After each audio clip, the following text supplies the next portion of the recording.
अभी को डाइवर्ट कराना पड़ेगा आपको गेट नंबर 8, 9, 7 के पास।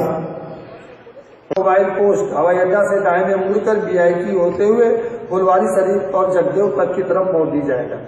बेली रोड ओवरब्रिज में आर ब्लॉक चौराहा की ओर मोड़ दिया जाएगा। वहां से जिन वाहनों को पटना जक्कनपुर पुरानी बाईपास मीठापुर बस स्टैंड की तरफ जाना होगा वे आर ब्लॉक चौराहा से बाएं आपातकालीन वाहन 100 वाहन पास धारक वाहन छोड़कर यातायात व्यवस्था के संदर्भ में संक्षिप्त रूप से बताना चाहूंगा। बड़ी एवं मजदूरी व्यावसायिक यात्रा वाहनों का परिचालन दिनांक 16/10/18 से 19/10 तक किसी भी प्रकार के वाहन का प्रवेश नहीं होगा। पटना जंक्शन से डाकबंगला चौराहा की तरफ कोई भी वाहन नहीं चलेंगे। स्वामीनंदन तिराहा से गांधी मैदान में एक ब्रीफिंग कार्यक्रम रखा था।